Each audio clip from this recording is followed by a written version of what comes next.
عشق کا شین از قلم علیم الحق حقی۔ عبدالحق ساکت اور جامد بیٹھا تھا، یوں جیسے سانس لینا بھی بھول گیا ہو، لیکن نہیں، وہ وہاں موجود ہی کب تھا، وہ گویا ہواؤں میں اڑ رہا تھا۔ یہ سب کچھ حقیقت تو نہیں ہو سکتا، شاید وہ خواب دیکھ رہا ہے۔ حقیقت میں یہ ممکن ہی نہیں۔ یہ کیسے ہو سکتا ہے کہ آسمان زمین پر اتر آئے اور اسے چھو کر کہے مجھے تم سے محبت ہے؟ ہاں، اور کیا؟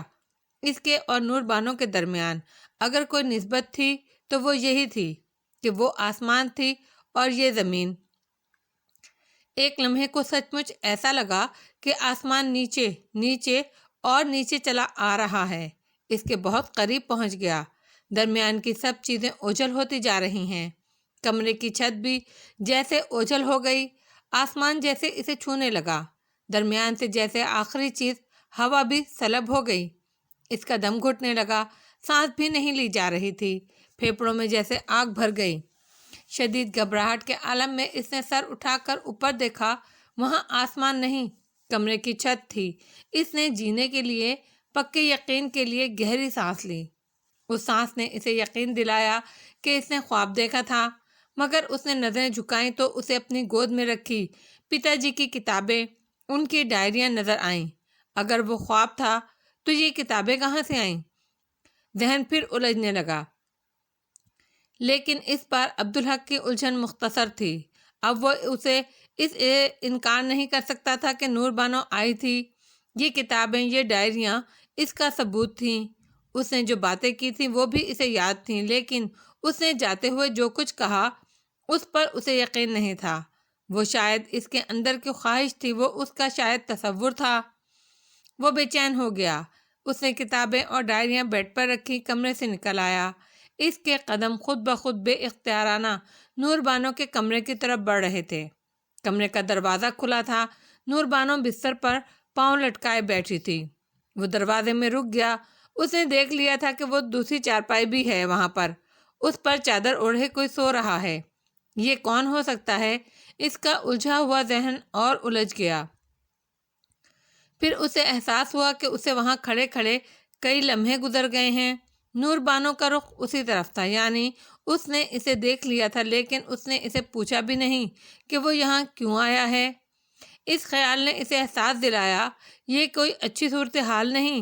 اتنی رات کو اس کا یہاں آنا، نور بانو کیا سمجھے گی؟ اور اگر وہ اس سے پوچھے تو وہ کیا کہے گا؟ یہ کہ واقعی اس نے وہ الفاظ کہے تھے؟ جب وہ انکار کر دے گی تو کتنی شرمندگی ہوگی۔ مگر اس سے پلٹا بھی نہیں گیا، پلٹنا اس کے اختیار میں تھا ہی نہیں۔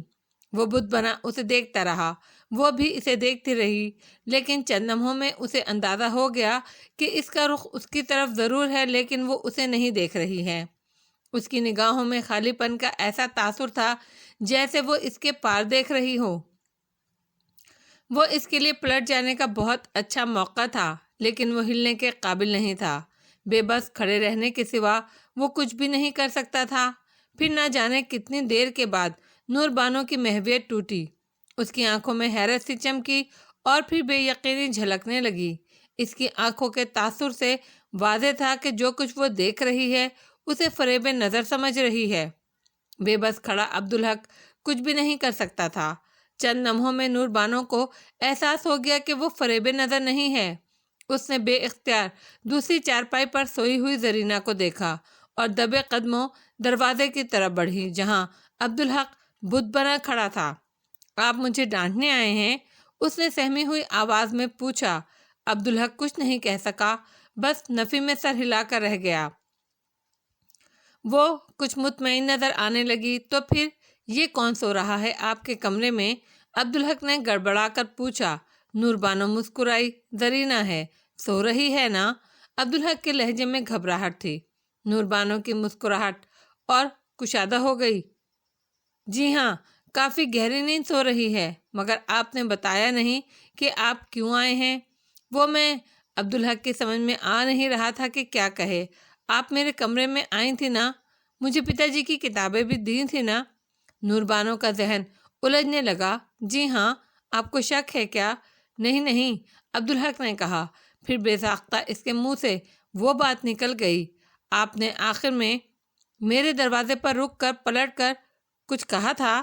جی ہاں، کیا آپ کو یاد نہیں؟ نور بانو نے عجیب لہجے میں کہا۔ کیا کہا تھا آپ نے؟ آپ چاہتے ہیں میں وہ دہراؤں؟ نور بانو کے لہجے میں چیلنج تھا۔ جی ہاں۔ نور بانو کی نظریں جھک گئیں۔ کیوں؟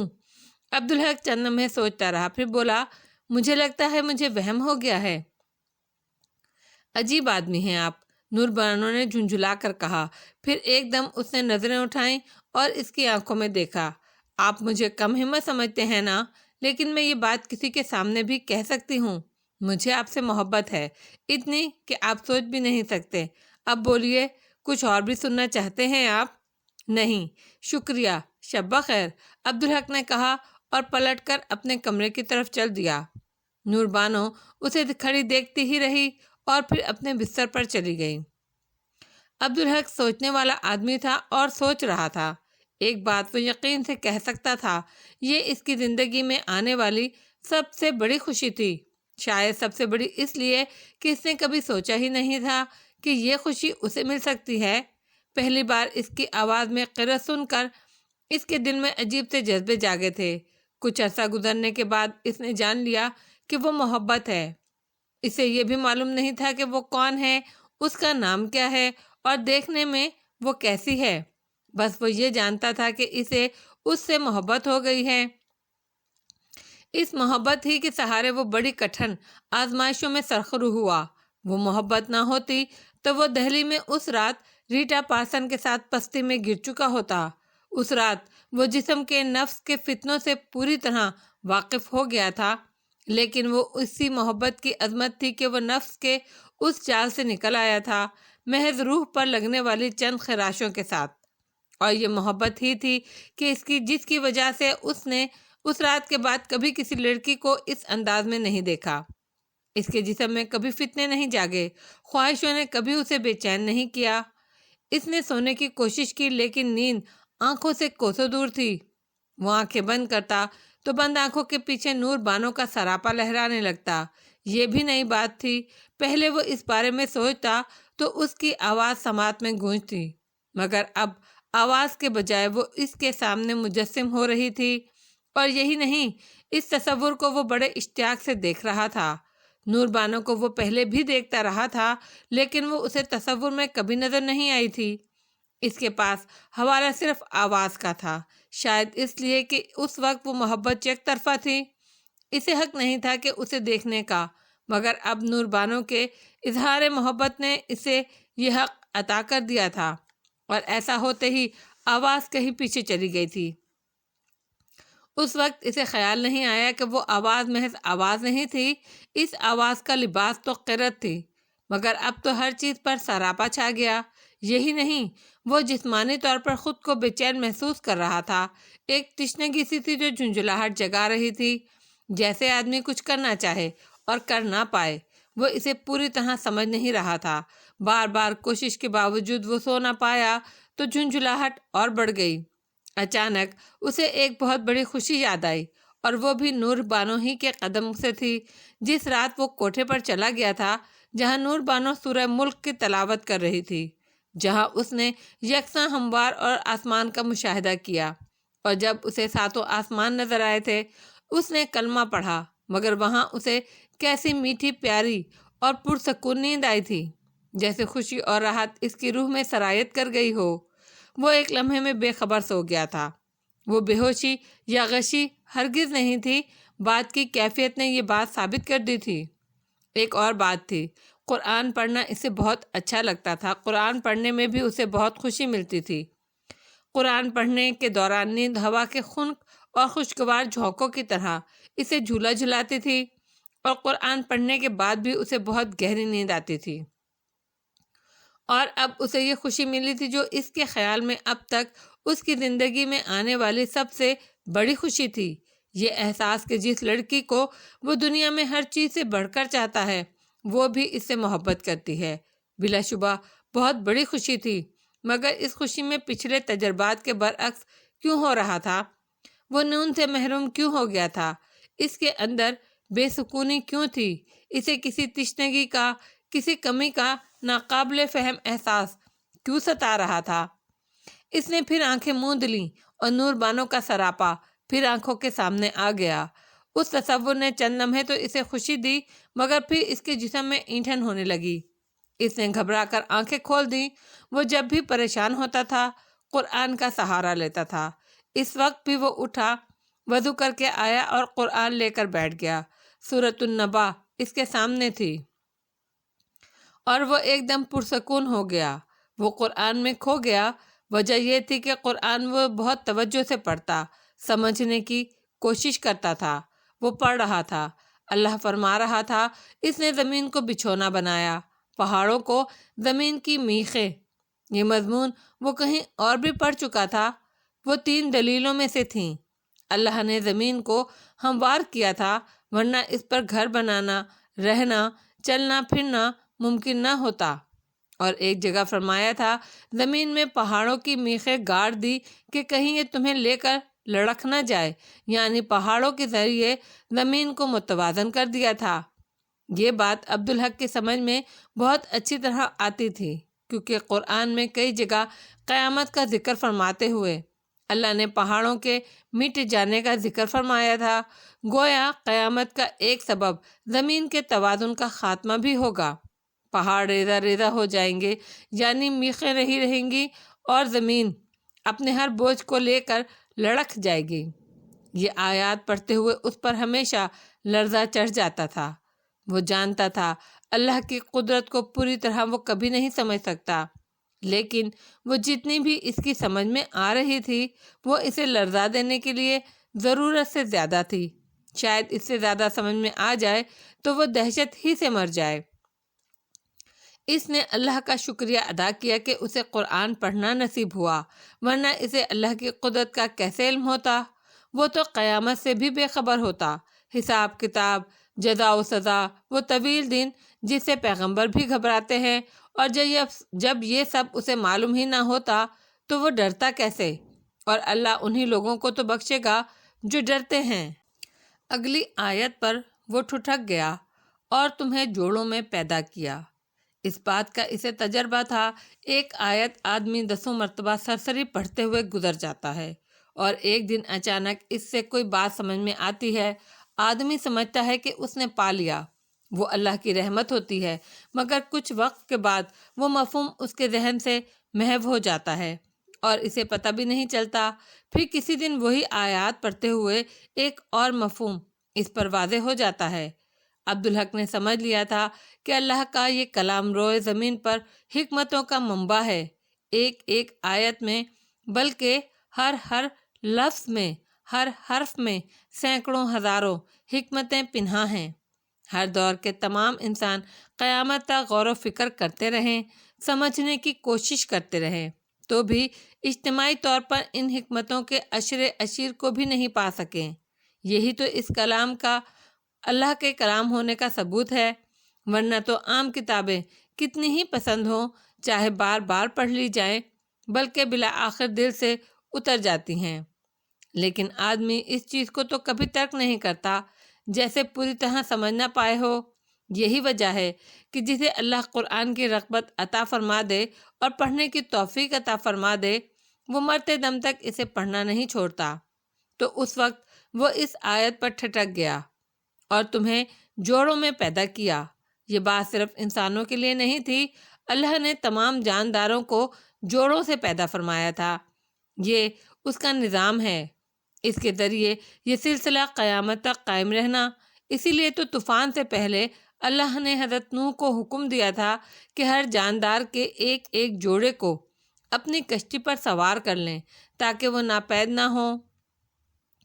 اس نے سوچا اگر 22 سال کی محرومی کے بعد اللہ نے میرے ماں باپ پر کرم نہ فرمایا ہوتا اور میں پیدا نہ ہوتا تو ٹھاکر پرتاپ سنگھ کی نسل ناپید ہو چکی ہوتی۔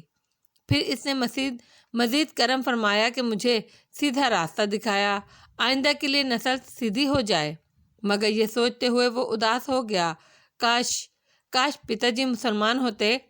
ذہن بھٹکنے لگا تھا۔ اس نے اسے پھر اس آیت پر مرکوز کیا۔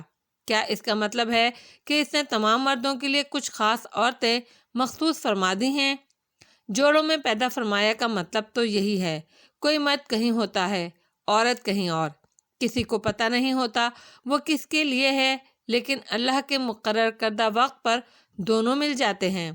شاید یہ طے ہوتا ہے، اس کا مطلب ہے اللہ نے نور بانو کو میرے لیے ہی بنایا تھا۔ کل تک مجھے اس کا علم نہیں تھا، لیکن آج میں جان گیا ہوں کہ وہ میرے لیے ہی ہیں۔ اس خیال کے ساتھ ہی ذہن منتشر ہونے لگا۔ وہ نور بانو کے بارے میں سوچنے لگا۔ اس کا سراپا نگاہوں میں پھر گیا۔ اس نے جلدی سے سر جھٹکا اور اگلی آیت پڑھی، مگر اس کا دل اب بھی پیچھے ہی اٹکا تھا۔ وہ سوچ رہا تھا کہ وہ ٹھاکروں کی گڑھی میں پیدا ہوا، نور بانو دہلی میں۔ وہ ہندو راجپوت گھرانے میں پیدا ہوا، نور بانو تو مسلمان گھرانے میں۔ کون سوچ سکتا تھا کہ اللہ نے انہیں ایک دوسرے کے لیے بنایا ہے، اور ظاہر ہے اس کے ہندو ہوتے تو یہ جوڑ ناممکن تھا، تو شاید اسی لیے وہ نواز دیا گیا۔ اس نے سوچا اگر میں تعلیم کے لیے دہلی نہ جاتا اور دہلی جاتا لیکن میرا قیام کہیں اور ہوتا تو کیا ہوتا، لیکن فوراً ہی اس کی آواز دب گئی۔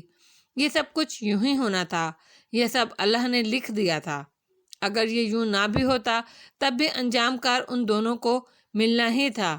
یوں نہ ہوتا تو کسی اور طرح ہوتا۔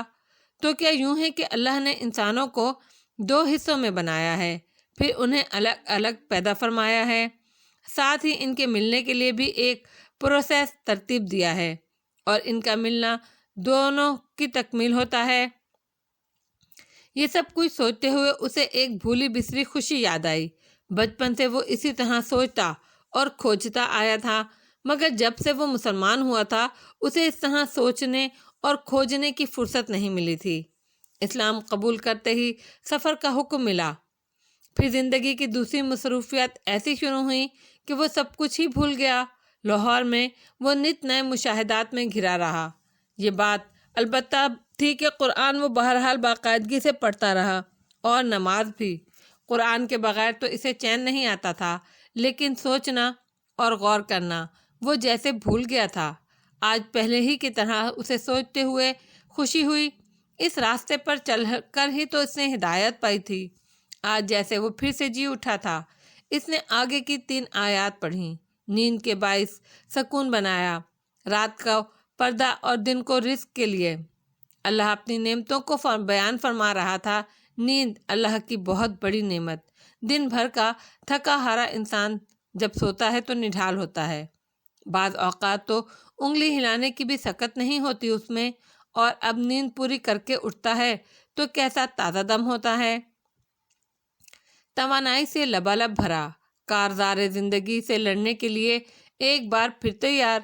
اگر کوئی کسی وجہ سے محض 2 رات نہ سو پائے تو اس کا کیا حال ہوتا ہے۔ سوچنے سمجھنے فیصلہ کرنے کی قوت ختم، قوت عمل مفلوج، آدمی کسی کام کا بھی نہیں رہتا، اور رات کو پردہ پوش بنایا۔ اندھیرا جو دن میں برا لگتا ہے کیونکہ اللہ نے دن کو معاش کے لیے بنایا ہے، کام دنیا کے کام کرنے کے لیے جن کے لیے روشنی ضروری ہوتی ہے۔ اندھیرا جس سے آدمی ڈرتا ہے، اندھیرا جس سے انجانے خوف جس میں چھپے ہوتے ہیں، لیکن رات کو آرام کے وقت اس اندھیرے میں کتنا سکون ہوتا ہے۔ وہ خود روشنی میں کبھی سو ہی نہیں سکتا، مکمل اندھیرے کے بغیر اسے نیند نہیں آتی۔ رات پردہ پوش۔ ایک دم اسے خیال آیا رات بھی خلوت ہے، محبت بھی خلوت کی چیز ہے، گویا محبت کا تعلق خاص تعلق ہے اس رات سے۔ اس خیال کے ساتھ ہی اس کے ذہن میں اردو شاعری کا باب کھل گیا جس میں ہجر و وصال کی بڑی اہمیت تھی۔ اسے حیرت ہوئی، اس نے محبت سمجھنے کے لیے اردو کا شاعری کا بڑی گہری سے مشاہدہ کیا، مطالعہ کیا، لیکن وہ اس بات پر کبھی غور نہیں کر سکا کہ ہجر و وصل دونوں ہی اردو شاعری میں رات سے منسلک ہیں۔ ہجر کی فریاد ہوتی ہے تو شب ہجر کا تذکرہ ہوتا ہے، اور وصل کی کیفیات بھی شب وصل کے حوالے سے بیان کی جاتی ہیں۔ شاعری میں وصل کے حوالے سے ابتدال بھی ہے۔ اردو میں استاد نے اسے محبت اور ہوس کا فرق سمجھاتے ہوئے یہ بات بتائی تھی۔ اسے یاد تھا، انہوں نے اشعار بھی سنائے تھے۔ 2 شعر تو اسے اس وقت بھی یاد تھے۔ حائل تھی بیچ میں جو رضائی تمام شب، اس غم میں ہم کو نیند نہ آئی تمام شب، اور دوسرے میں خالص لفنگا پن تھا، کسی اوباش کا سا چیلنج۔ اتنی اونچی بھی تو دیوار تیرے گھر کی نہیں، رات اندھیری کوئی آئے گی نہ برسات میں کیا۔ پہلے کی طرح اس وقت بھی اس کی طبیعت مقتدر ہو گئی۔ اردو کے استاد نے کہا تھا، وصل کوئی بری چیز نہیں، برائی تو آدمی کے اندر ہوتی ہے، مقدس ہو تو آدمی کا دل خراب کر دیتی ہے، مقدس نہیں تو آدمی کا دل خراب کر دیتی ہے۔ ہوس کو محبت کہہ کر اور گناہ کو وصل قرار دے کر، ورنہ وصل تو محبت معراج ہے، ہجر اس معراج کی راہ گزر۔ معیشت اور معصومیت میں پاتال اور آسمان جتنا اور فاصلہ ہے۔ اس نے سوچا، لیکن گناہ اور وصل دونوں کے لیے ہی رات، جسموں کے بازار بھی رات ہی کو سجتے ہیں، دن میں سوتے رہتے ہیں، ہوس پرست بھی رات ہی کو بازاروں کا رخ کرتے ہیں۔ رات پردہ پوش۔ اسے یاد نہیں تھا کہ اس نے پتا جی اور ماتا جی کو کبھی ایک دوسرے کے بہت قریب دیکھا ہو۔ دن بھر پتا جی یا تو باہر ہوتے تھے یا باہر دیوان خانے میں، جہاں وہ زمینوں کے معاملات نپٹاتے تھے، پھر رات کو وہ اپنے کمرے میں سوتے تھے اور ماتا جی اس کے کمرے میں اس کے ساتھ سوتی تھیں۔ عبدالحق کو صرف ایک ایسا موقع یاد تھا جب اس کی ماتا جی کے پتا جی کے کمرے میں جانے کا علم ہوا۔ وہ شاید اس وقت 5 یا 6 سال کا ہوگا۔ اچانک اس کی آنکھ کھلی تو ماتا جی اس کے پاس نہیں تھیں۔ وہ ہڑبڑا کر اٹھا تو ماتا جی کمرے سے نکل رہی تھیں۔ اس نے انہیں پکارا، کیا بات ہے میرے چھوٹے ٹھاکر، آپ کیوں اٹھ گئے؟ آپ کہاں جا رہی ہیں؟ اس نے نندائی سی آواز میں کہا، تمہارے پتا جی کے پاس۔ کیوں؟ ان کی سیوا کرنی ہے۔ اسے اب بھی یاد تھا، وہ سوال بہت کرتا تھا۔ کیوں؟ اس نے پوچھا۔ پتی کی سیوا تو پتنی کا دھرم ہوتا ہے چھوٹے ٹھاکر۔ اور سیوا کیا ہوتی ہے؟ پتی کے پاؤں دبانا، سر میں تیل لگانا، ان کی تھکن دور کرنا۔ تو آپ روز سیوا کرتی ہیں پتا جی کی؟ تو اور کیا، میں نے کہا نا، یہ تو دھرم ہے میرا، اور مجھے یہاں اکیلا چھوڑ جاتی ہیں۔ ماتا جی اس کے پاس بیٹھیں، اس کا سر سہلانے لگیں۔ دیکھو چھوٹے ٹھاکر، دن رات تو میں آپ کے پاس ہوتی ہوں، آپ ہی کے ساتھ سوتی ہوں، ان کی سیوا کے لیے تھوڑے سمے کو چلی جاتی ہوں، وہ بھی آپ کے سونے کے بعد۔ آپ کہتے ہیں تو نہیں جاؤں گی، پرنتو آپ کے پتا جی کے سر میں درد رہے گا، ٹانگوں میں پیڑ رہے گی۔ وہ تڑپ گیا، نہیں ماتا جی، آپ جائیے، روز جایا کریں، میری تو ایسے ہی آنکھ کھل گئی تھی، اب میں سو جاؤں گا۔ ماتا جی چلی گئیں اور وہ واقعی چند منٹوں میں سو گیا تھا، مگر اب اس چھوٹے سے حوالے سے بہت کچھ سمجھ گیا۔ ماتا جی کے دیہانت کے بعد پتا جی کا خوبصورت کمرہ اجڑ گیا۔ وہ وہاں جاتے ہی نہیں تھے، وہ تو اس کے ساتھ سوتے تھے، ماں کی جگہ لیٹ کر۔ اب وہ سمجھ سکتا تھا پتا جی عمر بھر کے ہجر سے دوچار تھے، ماتا جی کی جگہ لیٹ کر انہیں ان کی قربت کا احساس ہوتا ہوگا، شاید ہجر وصل میں بدل جاتا ہوگا۔ دوسری طرف وہ ہجر کے دکھ بانٹتے تھے اس کے ساتھ، اور ماتا جی کے دیہانت کے 6-7 ماہ بعد وہ دہلی چلا گیا۔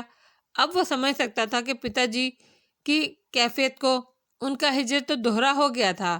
وہ دوبارہ اپنے کمرے میں چلے گئے تھے، شاید اس کے کمرے میں انہیں اس کی یاد ستاتی ہوگی، جبکہ ان کے کمرے میں ماتا جی کی یادیں ہوں گی۔ مگر یہ لمحہ تھا کہ وہ ان سے روٹھ گئی تھی۔ پہلی بار وہ ٹھیک سے اس دن سوئے تھے جب انہوں نے اسے اپنے ساتھ لیٹ کر سونے کو کہا تھا۔ اس رات اس سے لپٹ کر گہری نیند سو گئے تھے۔ تو اللہ نے دن کو معاش کے لیے بنایا اور رات کو آرام کے لیے، نیند کے لیے دن کا وقت کی کام کی ذمہ داری پوری کرنا، لوگوں کے حقوق ادا کرنا، فرائض کی ادائیگی، اور رات، نیند، آرام کا وقت خالصاً آدمی کا ذاتی وقت، اور محبت بھی بہت ذاتی چیز ہے، تو اس کے لیے رات ہی کا وقت ہوتا ہے، رات آرام اور رات محبت کا وقت، رات پردہ پوش۔ اس کے ذہن میں رات کے حوالے سے سورہ مزمل کی آیات آئیں، جن میں اللہ نے فرمایا تھا کہ قرآن کو خوب ٹھہر ٹھہر کر پڑھا جائے۔ اس سے اگلی آیات میں تھا کہ رات میں اٹھنا نفس پر قابو رکھنے کے لیے اور قرآن پڑھنے کے لیے بہت ہی خوب ہے، جبکہ دن میں یقیناً بہاری مصروفیات ہیں، اور ان آیات میں خاطب حضور صلی اللہ علیہ وآلہ وسلم تھے۔ لیکن ذہن میں اب بھی خلش تھی، کچھ اور آیات تھیں جو یاد آتے آتے رہ جاتی تھیں۔ قرآن کے معاملے میں عبدالحق کا ایک اور تجربہ تھا، اس میں اللہ کی رحمت بندے کے ساتھ ہوتی تھی۔ اب اسے جو آیات یاد آ رہی تھی وہ انہیں پڑھنا چاہتا تھا، لیکن یہ یاد کرنا کہ وہ آیات کس اور سورہ مبارکہ میں ہیں آسان نہیں تھا۔ مگر ایسا بارہا ہوا کہ اس کے دل میں ایک سورہ کا نام ابھرا۔ اس نے کھول کر دیکھا تو واقعی وہ آیات اس سورہ مبارکہ میں تھیں۔ وہ سوچتا تھا کوئی اس دور میں بھی معجزے دیکھنا چاہے تو قرآن کا دامن تھام کر دیکھ لے۔ یہ بھی تو معجزہ ہے کہ قرآن کو وہ لوگ بھی حفظ کر لیتے ہیں جن کی مادری زبان عربی نہیں ہوتی۔ اس امر پر اس کی حیرت کبھی کم نہیں ہوتی تھی۔ وہ جانتا تھا کہ اس کا حافظہ بہت اچھا ہے، لیکن وہ کسی درس کتاب کے 10-12 صفحات پر مشتمل ایک باب کو بھی لفظ بہ لفظ یاد نہیں کر سکتا تھا، وہ بھی اس زبان میں جسے وہ پوری طرح سمجھ سکتا تھا، جس پر اسے قدرت حاصل تھی۔ سچ تو یہ ہے کہ وہ بھی قرآن حفظ کرنا چاہتا تھا، لیکن اسے ہمت نہیں ہوتی تھی۔ اس وقت بھی اللہ کی مدد اس کے لیے آن پہنچی۔ اس کے ذہن میں سورہ زارعات کا نام ابھرا۔ اس نے اوراق پلٹے، سورہ زرائیات کھولی اور واقعی وہاں وہ آیات موجود تھیں۔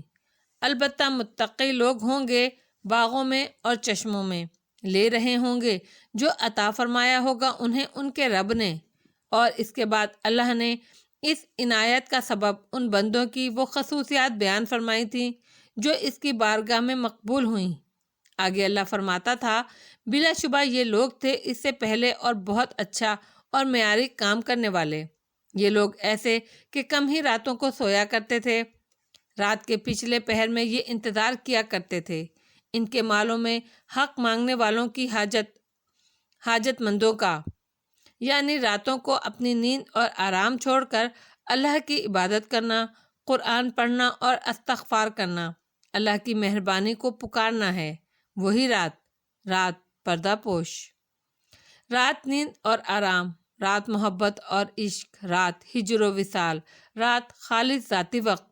عبدالحق کو یاد آیا، تعلیم کے دوران ایک بار اس نے کتاب میں اللہ کے کسی برگزیدہ بندے کی سوانے میں لکھا دیکھا کہ فلاں تاریخ کو ان کا وصال ہوا۔ یہ وہی عرصہ تھا جس میں وہ عشق و محبت کو سمجھنے کی کوشش کرتا تھا۔ اردو شاعری اس کے زیر مطالعہ تھی۔ یہ پڑھ کر اس کا ذہن الجھا تو اس نے اردو کے استاد سے رجوع کیا، جو کہتے تھے کہ کوئی الجھن درپیش ہو تو مجھ سے کلاس کے باہر اس پر بات کیا کرو۔ استاد اس کی بات سن کر مسکرائے۔ یہاں وصال کا مطلب انتقال ہے، انہوں نے کہا، لیکن وصال اور انتقال میں تو بہت فرق ہے۔ اس نے اعتراض کیا، یہ تصوف کی اصطلاح ہے، عشق حقیقی سے تعلق ہے اس کا۔ استاد نے وضاحت کرتے ہوئے کہا، دیکھو، جو بندہ اپنے رب سے اور اس کے رسول صلی اللہ علیہ وآلہ وسلم سے عشق کرتا ہے، اس کے لیے یہ زندگی دنیا میں یہ قیام در حقیقت ہجر ہے۔ موت اس کے لیے موت نہیں، اپنے محبوب کا وصل ہے۔ وہ رب سے جا ملتا ہے تو یہ تو وصال ہوا نا۔ وہ چند لمحے سوچتا رہا، اندر ہی اندر وہ اس جواب سے پھڑک گیا تھا، لیکن پھر اس نے اعتراض کیا، تو وہ محبوب سے ملنے کی آرزو پوری کرنے کے لیے خودکشی کیوں نہیں کر لیتے؟ استاد مسکرائے، وصل بہت بڑی نعمت ہے بیٹا، وہ بڑی نعمتیں یوں ہی تو حاصل نہیں ہوتی، تو عشق کی کسوٹی ہے۔ ہجر ہی تو درجہ عشق کا تعین اور اس کی تصدیق کرتا ہے۔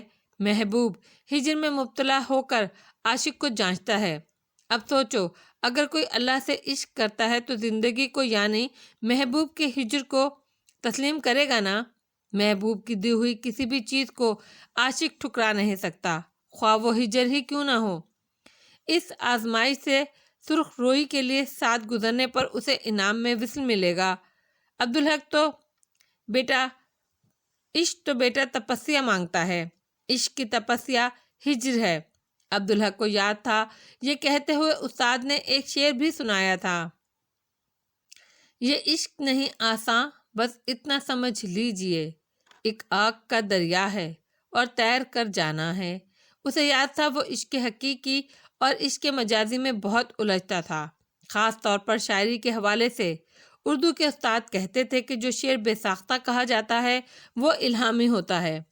اس کی بات اور ہے، شاعر کے نزدیک اس کی تشریح ہوتی ہے الگ سے، اور شعر پڑھنے یا سننے والے اسے ایک بالکل مختلف مفہوم میں لیتے ہیں۔ اس سلسلے میں وہ ایک شعر سناتے تھے، رخ روشن کے آگے شمع رکھ کر وہ یہ کہتے ہیں، ادھر جاتا ہے دیکھیں یا ادھر آتا ہے پروانہ۔ اب کوئی اسے عشق مجاز کہے یا عشق حقیقی کی طرف لے جائے، استاد نے کہا تھا۔ عبدالحق نے خاصی دیر اس پر غور کیا تھا، لیکن اسے تو وہ خالص رومانوی عشق لگا تھا، عشق حقیقی کا تو اس پر گمان نہیں ہوتا تھا۔ یہی بات اس نے استاد سے بھی کہی تھی۔ اب اس طرح سوچو، استاد نے کہا، تمام انسان پروانے ہیں، شمع یہ دنیا ہے، اور پروانے کی فطرت خالق کل نے ایسی بنائی ہے کہ وہ شمع کی طرف لپکتا ہے۔ روز اول ازل سے اسے نظر ہی نہیں آتا کچھ اور۔ اب عبدالحق سمجھ سکتا تھا، اللہ نے دنیا بنائی، بہت خوبصورت، متاع زیست عطا فرمائی، انسان کے دل میں اس کی محبت ڈال دی، پھر خود کو چھپاتے ہوئے اسے سب کچھ بتا دیا، یہ بھی کہ دنیا عارضی ہے، اور یہ بھی کہ جنت اس سے کروڑوں گنا خوبصورت اور نعمتوں والی ہے۔ وہ اسے ملے گی جو اس عارضی دنیا کی ترغیبات سے صرف نظر کر کے بن دیکھے اللہ پر ایمان لائے گا اور اس کی اور اس کے پیغمبروں کی اطاعت کرے گا۔ مگر آدمی دنیا کے رنگینیوں میں ایسا الجھتا ہے کہ اللہ اسے یاد ہی نہیں رہتا، ویسے ہی جیسے پروانے شمع کی طرف لپکتے ہیں۔ واقعی یہ تو عشق حقیقی کا معاملہ ہے۔ مگر اسی لمحے اسے کچھ یاد آیا اور وہ شوق میں رہ گیا۔ ارے اس رات ہیرا منڈی میں مغنیہ بھی یہی شعر تو گا رہی تھی، اور پھر کیسے تکرار کر رہی تھی جیسے چیلنج کر رہی ہو، ادھر جاتا ہے دیکھیں یا ادھر آتا ہے پروانہ۔ اسی وقت اذان کی آواز نے اسے چونکا دیا۔ ارے صبح ہو گئی، اس نے ہڑبڑا کر سوچا، پھر دل میں ایک پھانس سی چبھ گئی۔ آج میں تہجد سے محروم ہو گیا۔ اس کے اندر ایک جھنجھلاہٹ سی ابھری، یہ سونا کیوں ضروری ہے تہجد کے لیے؟ جواب فوری طور پر اس کے اندر ابھرا، یہ فرض نماز نہیں ہے نادان، یہ نماز محبت ہے۔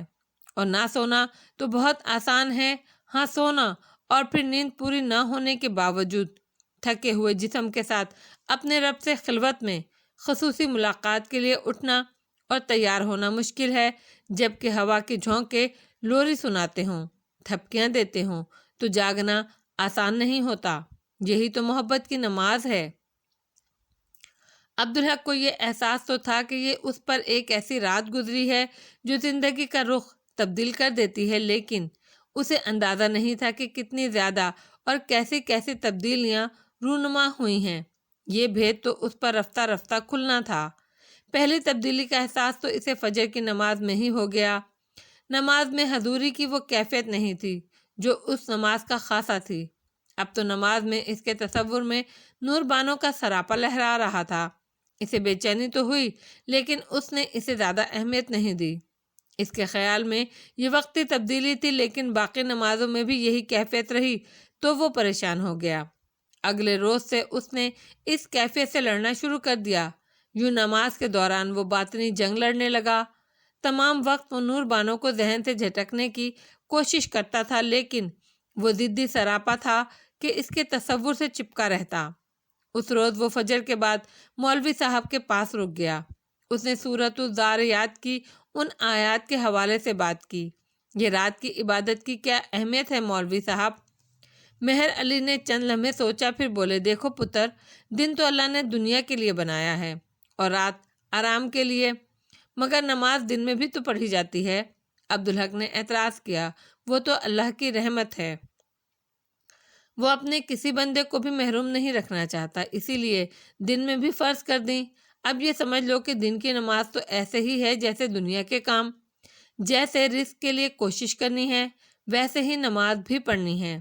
یہ اس کی رحمت کی، اس نے رات کی ابتدا میں بھی نماز فرض کر دی تاکہ تم آرام کے لیے لیٹو، تب بھی تمہارے اعمال میں یہ لکھا جائے کہ آرام سے پہلے بھی تم نے عبادت کی تھی۔ صبح کی نماز فرض بھی رحمت ہے کہ تم دنیاوی دن کا آغاز بھی عبادت سے کر رہے ہو، اسی لیے فرض نماز جماعت سے ہے، ورنہ تو اللہ کو وہ اعمال بھی ناپسند ہیں جن میں دکھاوے کا شائبہ ہو۔ تم نے غور نہیں کیا پتر کہ اجتماعی عبادت صرف فرض نماز ہے، باقی نماز تو گھر جا کر پڑھنا ہی بہتر ہے۔ تو دن کی نماز کو تو دنیا ہی کا کام سمجھو۔ تو دن میں نوافل پڑھے جا سکتے ہیں؟ یہ بہت نازک سوال ہے پتر، پڑھ سکتے ہو، مگر اس صورت میں کہ تم پر تمہارے اہل خانہ کے، پڑوسیوں، رشتہ داروں اور بستی والوں کے جو حقوق ہیں وہ تم نے احسن طریقے سے ادا کر دیے ہیں اور اپنے لیے حلال رزق بھی حاصل کر لیا، اور اس کے بغیر دن میں نوافل پڑھنے کا اجر نہیں، یہ تو میں نہیں کہہ سکتا، کوئی بھی نہیں کہہ سکتا۔ دیکھو نا، دو باتیں ہیں اس میں، ایک تو تم کسی کی حق تلفی کر رہے ہو، دوسرے لوگ تمہیں دیکھیں گے تو اس عبادت کی بنیاد پہ تمہیں زاہد اور عابد سمجھیں گے، متقی اور پرہیزگار سمجھنے لگیں گے۔ تو تم سمجھو نہ سمجھو، یہ دنیا دکھاوا ہوگا جو اللہ کو پسند نہیں۔ اسی لیے رات کی عبادات کو فضیلت دی گئی ہے۔ بھئی رات کی عبادت تو محبت ہے، تھکے ہوئے ہو، جی چاہتا ہے بس لیٹو اور سو جاؤ، لیکن جا کر وضو کرتے ہو، پھر نماز پڑھتے ہو، قرآن پڑھتے ہو، ذکر و استغفار کرتے ہو، اس وقت وہ خالص تمہارا اپنا ہے، تمہیں دیکھنے والا کوئی نہیں۔ اس عبادت سے تم دنیا میں عزت شہرت نہیں کما رہے، صرف اللہ کی خوشی حاصل کر رہے ہو۔ اب دوسرے زاویے سے سوچو، اپنے محبوب سے تو ہر کوئی تنہائی میں ملتا ہے، ربط خاص تو خلوت میں ہی ہے نا، جلوت میں تو رسوائی ہوتی ہے، اچھے عاشق تو رسوائی گوارا نہیں کرتے، محبوب کو بھی یہ اچھا نہیں لگتا، تو پتر تنہائی اور خلوت تو رات کے اندھیرے میں ہے، جب کوئی تمہیں دیکھنے والا نہیں سوائے تمہارے محبوب کے، سمجھ رہے ہو نا؟ رات پردہ پوش۔ عبدالحق نے دل میں سوچا، جی میں سمجھ رہا ہوں۔ اس نے مولوی صاحب سے کہا۔ مہر علی صاحب نے گہری سانس لی۔ دیکھو پتر، انسان کی فطرت ایسی ہے کہ گناہ کی طرف لپکتا ہے، اس کے لیے گناہ ہلکا ہے اور نیکی بھاری۔ اللہ گناہ کو پسند نہیں کرتا، لیکن بندے کی توبہ اسے بہت پسند ہے، لیکن بندے کے کھل کر اعلانیہ گناہ کرنے پر اللہ غضبناک ہوتا ہے، کیونکہ یہ ڈھٹائی بلکہ اس سے بھی بہت آگے بڑھ کر اللہ کے خلاف اعلان بغاوت ہے۔ اور یاد رکھو، نیکی ہو یا گناہ، اللہ یہ پسند نہیں کرتا کہ بندہ اس پر گواہ بنائے، اور اللہ بہت کافی ہے گواہی کے لیے۔ وہ سمیع و بصیر ہے، علیم و خبیر ہے، سب کچھ جانتا ہے۔ گناہ کی تشہیر کو تو تم نے بغاوت کی اعلان جنگ کیا، نیکی کی تشہیر کی تو نیک نامی اور عزت کی شکل میں صلہ وصول کیا۔ وہ رحیم و کریم اجر سے تو پھر بھی محروم نہیں کرے گا، لیکن جو بے حساب اجر مل سکتا تھا وہ تم نے کھو دیا۔ اور پتر، اللہ ستار العیوب ہے، پردہ رکھنے والا، وہ تو گناہ گاروں کا بھی پردہ رکھتا ہے۔ اس نے رات بنائی، پردہ پوش گناہ بھی چھپا لیتی ہے اور نیکی بھی، جبکہ معاف کرنے والا اور اجر دینے والا تو سب کچھ جانتا ہے۔ وہ نیکی، وہ عبادت جس پر اس کے سوا کوئی گواہ نہیں، وہ تو عشق ہے، اس کے اجر کا تو کوئی اندازہ ہی نہیں لگا سکتا۔ وہ ستار تو اپنے بندوں کے گناہ بھی بندوں پر عیاں نہیں کرتا۔ اب سوچو، رات نہ ہوتی تو کیا ہوتا؟ رات پردہ پوش ہے، اللہ نے جو کچھ بھی پیدا فرمایا اس میں اتنے بھید ہیں کہ آدمی پوری عمر کھوجتا رہے تو بھی اس پر نہیں کھلے۔ مولوی صاحب نے کہا، رات کے بھیدوں کے بارے میں سوچتے رہا کرو پتر، اللہ سے پوچھا کرو۔ عبدالحق کو میر کا ایک شعر یاد آ گیا، یہی جانا کہ کچھ نہ جانا میر، سو بھی ایک عمر میں ہوا معلوم۔ نادرہ کو اب رات سے بھی خوف آتا تھا، بلکہ سچ تو یہ ہے اسے رات سے نفرت ہو گئی تھی۔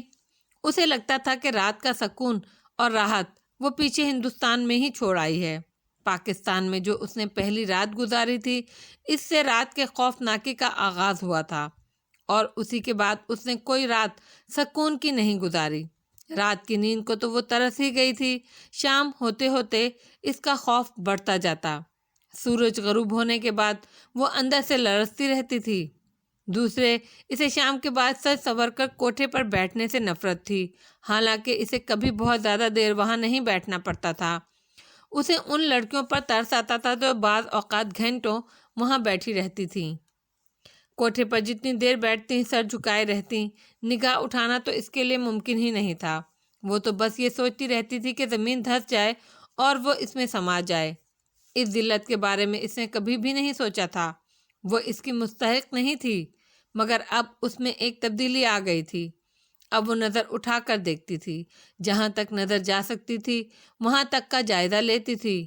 اسے اپنی تبدیلی کا موہوم سا احساس تھا، کیونکہ بنیادی طور پر تسلسل کے باوجود اس کا وہ عمل غیر ارادی تھا۔ اسے نہیں معلوم تھا کہ باہر کے لوگ اس تبدیلی کو جان گئے ہیں اور اس بارے میں تجسس بھی کرتے ہیں۔ سامنے پان کی دکان پر پان لگانے والے تارے نے دکان کے مالک سے کہا، استاد، پنچھی نے پنجرا قبول کر لیا ہے۔ مندور نے اسے دیکھا، کس پنچھی کی بات کر رہا ہے بے؟ نرگس کی استاد، اور کس کی؟ نرگس منظور کی کمزوری تھی۔ جب اس نے پہلی بار اسے دیکھا تھا تبھی وہ اس پر دل و جان فدا کر گیا تھا، حالانکہ تماش بینی اس کی فطرت میں نہیں تھی۔ پان کی یہ دکان تو اس کے لیے روزی کا ٹھیا تھا۔ دوسرے بہتات بھی آدمیوں کا دل ہرا کر دیتی ہے۔ وہاں دیکھنے کو تماش بینوں کے علاوہ چہروں اور جسموں کے سوا تھا ہی کیا؟ سو وہ اپنے کام سے کام رکھتا تھا، اور جگہ ایسی تھی کہ اس کا کام بہت چلتا تھا۔ سب پہر سے وہ اور تارا پان لگانا شروع کرتے تھے۔ شام ڈھلتے ہی جب پہلا چراغ روشن ہوتا تو بازار میں رونق شروع ہو جاتی۔ ساتھ ہی اس کا کام رات گہری ہوتے ہوتے دوبارہ پان لگانے پڑ جاتے۔ ایسے میں فرصت کسے ہوتی کہ کسی کو دیکھے؟ لیکن ایک دن اتفاق سے اس کی نظر سامنے والے کوٹھے کی طرف اٹھی۔ اس نے نرگس کو دیکھ لیا۔ وہ اسے دیکھتا کہ دیکھتا ہی رہ گیا۔ وہ بازار کی لڑکی تو کہیں سے لگتی ہی نہیں تھی، اور وہ بہت خوبصورت اور تر و تازہ تھی۔ سرخی اور گازے کی تو اس کے چہرے کو ضرورت نہیں تھی۔ ایک عجیب بات یہ تھی کہ وہ سر جھکائے بیٹھی تھی۔ وہ شام کی پہلی ساعت تھی۔ اس وقت دھند ذرا ہلکا تھا، زور پکڑ رہا تھا، اس لیے کچھ فرصت مل جاتی تھی۔ سو وہ اسے دیکھتا رہا۔ وہ اس لڑکی کی آنکھیں دیکھنا چاہتا تھا، لیکن وہ تھی کہ نگاہیں اٹھا ہی نہیں رہی تھی۔ او مندورے، کہاں کھویا ہوا ہے؟ میری بات نہیں سن رہا؟ ایک گاہک نے اسے ٹوک دیا۔ گاہک کو نپٹایا ہی تھا کہ ایک اور گاہک آ گیا۔ درمیان میں مہلت ملی تو اس نے کوٹھے کی طرف دیکھا، مگر وہ اب وہاں موجود نہیں تھی۔ پھر تو یہ معمول بن گیا، شام کی فرصت میں وہ اسے دیکھتا رہتا۔ رات کی مصروفیت کا اسے غم نہیں تھا، کیونکہ اس وقت وہ کوٹھے پر موجود نہیں ہوتی تھی۔ لیکن وہ اس کی آنکھیں نہیں دیکھ سکا، وہ نظریں اٹھاتی ہی نہیں تھی۔ منظور کو بھی ضد ہو گئی کہ وہ آنکھیں دیکھنی ہیں، لیکن شاید اسے بھی ضد تھی کہ وہ نظریں نہیں اٹھائے گی۔ پھر ایک دن اس نے نرگس کو اٹھتے اور جاتے دیکھا تو اسے اندازہ ہوا کہ وہ تو بہت خوبصورت ہے۔ اسی دن وہ اس پر مر مٹا، لیکن آنکھوں کا خبط پھر بھی باقی رہا۔ ایک دن شام سے پہلے اچھو پان لینے کے لیے آیا تو منظور نے اس سے پوچھ لیا۔ اس سے پتہ چلا اس کا نام نرگس ہے۔ خیر تو ہے؟ اچھو نے پوچھا۔ تمہیں تو کبھی کسی میں دلچسپی لیتے نہیں دیکھا۔ بس اچھو میاں دل آ گیا ہے اس پر، اپنی اوقات میں رہ کر سوچا کرو۔ ایسا کیا ہے اچھو میاں؟ منظور نے تنک کر کہا۔ کوٹھے پر تو بیٹھی ہے نا، صرف اس لیے کہ نیلم بائی چاہتی ہیں کہ اس کا دماغ نہ خراب ہو، ورنہ تو اس کے 2 مستقل چاہنے والے ہیں، اور جانتے ہو دونوں کیا دیتے ہیں؟ 500 روپے۔ منظور کی آنکھیں پھٹ گئیں۔ بے وقوف بناتے ہو استاد؟ نہیں، اور یہ بھی بتا دوں کہ 500 روپے میں بھی وہ لوٹ کا مال ہے۔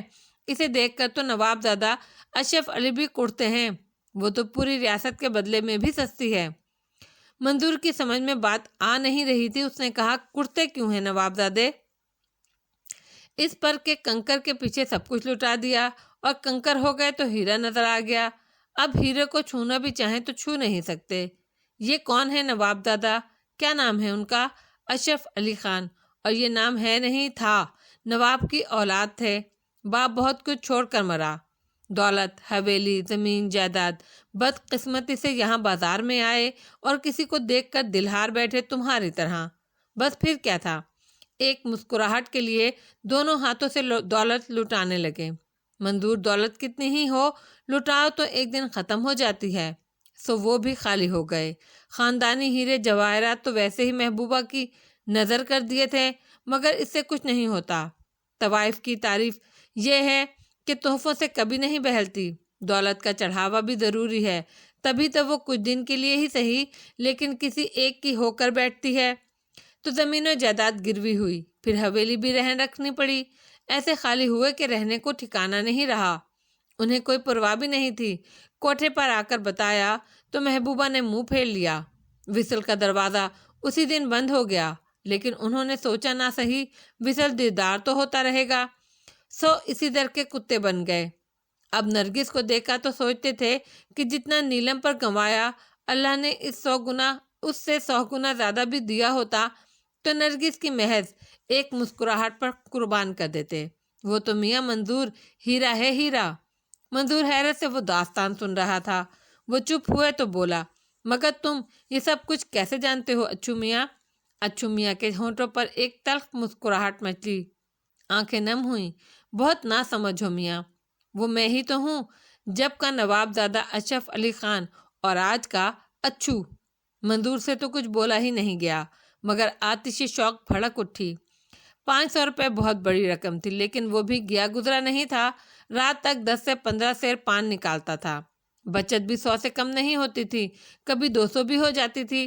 تو کیا وہ شوق کے لیے ایک بار 500 بھی نہیں خرچ کر سکتا؟ صرف ایک بار؟ اس نے دل کڑا کر کے کہا، اچھو میاں میں بھی 500 دوں گا، ایک بار مجھے اس سے ملوا دیں۔ یہ تو ہو ہی نہیں سکتا، نیلم بائی نہیں مانے گی۔ کیوں نہیں مانے گی؟ بازار میں دکان لیے بیٹھی ہے، کھرے پیسے دوں گا۔ وہ عقل مند دکاندار ہے، اچھے مال کو باسی ہونے سے تو بچانا ہوتا ہے نا۔ وہ سونے کا انڈا دینے والی مرغی سے برسوں فائدہ اٹھانا چاہتی ہے، تبھی تو تیسرے گاہک کو آج تک قبول نہیں کیا اس نے۔ منظور گڑ گڑانے لگا، خوشامد کرنے لگا، خدا کے لیے نواب صاحب ایک بار، بس ایک بار۔ اچھو میاں موم ہو گئے۔ برسوں کے بعد کسی نے اتنی عزت دی جو میں بھول ہی چکا تھا۔ اس نوابی کی خاطر کوشش کروں گا، لیکن میاں کام آسان نہیں ہے، میں وعدہ نہیں کر سکتا۔ 1 ہفتہ گزر گیا۔ منظور میاں اچھو میاں سے روز پوچھتا، مگر وہ کہتا بات نہیں بنی میاں۔ پھر ایک دن وہ آئے اور بولے، بڑی مشکل سے راضی کیا ہے میاں اوور ٹائم کے لیے۔ یہ جو تھوڑی دیر کو وہ کوٹھے پر بیٹھتی ہے، یہ وقت ایک دن کے لیے تمہارا ہوگا، مگر میاں بس 1 گھنٹہ ملے گا۔ منظور تو نہال ہو گیا، شکریہ نواب صاحب، مگر ہاں 500 میں نہیں مانی۔ وہ کہتی تھی اصول توڑوں گی تو ریٹ بھی زیادہ ہوگا، 1000 لے گی۔ منظور کا دل تو بیٹھ گیا، مگر پھر اس نے سوچا زندگی میں ایک بار تو بیوی بچوں سے ہٹ کر اپنے لیے کچھ سوچا ہے۔ ٹھیک ہے نواب صاحب، دوں گا، بس تو پھر کل مغرب ہوتے ہی آ جانا۔ اگلی شام منظور کسی 16 سالہ عاشق کی طرح نیلم بائی کے کوٹھے پر پہنچا۔ نیلم بائی کو رقم دے کر وہ کمرے میں گیا جہاں نرگس موجود تھی۔ اسے قریب سے دیکھ کر اس کی آنکھیں چندھیانے لگیں۔ لڑکی تھی کہ فانوس، بس ایک چیز اچھی نہیں لگ رہی تھی، اس کے چہرے کی بیزاری۔ آپ مسکراتی نہیں؟ اس نے بات شروع کی۔ وہ بہت معروب ہو رہا تھا۔ آپ کا اس سے کیا واسطہ؟ آپ اپنا مطلب پورا کریں۔ وہ بے رخی سے بولی، اچھا آپ نگاہیں تو اٹھائیں، مجھے آپ کی آنکھیں دیکھنے کا بہت شوق ہے۔ آنکھوں کی قیمت آپ نے ادا نہیں کی ہے تو وہ بھی لے لیجئے۔ اس نے خوش دلی سے کہا، اللہ کا شکر ہے ابھی میرے پاس بہت کچھ ہے جو برائے فروخت نہیں ہے۔ وہ اصرار کرتا رہا اور وہ سخت ہوتی گئی۔ آخر وہ جھنجھلا گیا۔ 1000 روپے اس کی کم از کم 6 ماہ کی کمائی تھے، اور یہاں گھاس ہی نہیں ڈالی جا رہی تھی۔ وہ تو محبت کرنے والوں کی حیثیت سے آیا تھا، مگر یہاں اسے تماش بین بنایا جا رہا تھا۔ لیکن وہ تماش بین تھا ہی نہیں۔ اتنی بھاری رقم وصول کرنے کی جھنجھلائی ہوئی کوشش میں وہ تماش بین بن تو گیا، مگر تماش بینوں والی فطری جاریت اس میں نہیں تھی، اور دوسرا فریق عدم تعاون کا مظاہرہ کر رہا تھا۔ اس کی سمجھ میں کچھ بھی نہیں آیا۔ وہ خوبصورت لڑکی اس کے لیے تو برف کی سیل ثابت ہو رہی تھی۔ تماش بین نہ ہونے کی وجہ سے منظور احساس کمتری میں مبتلا تھا۔ اس نے اس صورتحال کو سمجھنے کی کوشش کی تو وہ بھی اسی احساس کے تحت۔ اس کا خیال تھا ایک تو اوور ٹائم ہونے کی وجہ سے نرگس جھنجھلا رہی ہوگی، دوسرے اسے معلوم ہوگا کہ وہ سامنے پان کی دکان چلانے والا منظورہ ہے، اسی لیے وہ اس کی تحقیر کر رہی ہے۔ اپنی دکان پر پہنچا تو اسے احساس ہو رہا تھا کہ وہ بری طرح لٹ گیا ہے۔ اتنی بھاری رقم خرچ کرنے کے بعد بھی اسے کچھ نہیں ملا، اسے تو عزت بھی نہیں ملی۔ اسے نہیں معلوم تھا کہ یہ بات وہ نرگس سے کہتا تو جواب ملتا، نادان ہو، عزت لینے اس کے پاس آئے ہو جس کی اپنی کوئی عزت نہیں۔ مالی نقصان کا احساس تو خیر فوراً ہی ختم ہو گیا۔ اس نے سوچا کوئی بات نہیں، 6 مہینے بعد ہی صحیح رقم تو پوری ہو جائے گی۔ وہ سمجھے گا کہ اس کو 1000 روپے میں بہت اچھا سبق مل گیا ہے۔ بازار میں وہ روزی کے لیے بیٹھا ہے، تماش بینی کے لیے نہیں۔ یہ تجربہ اسے ہمیشہ یاد رہے گا، لیکن رہ رہ کر اسے ایک خیال ستاتا تھا، کاش اس نے وہ آنکھیں دیکھ لی ہوتی، پھر اسے کوئی غم نہ ہوتا۔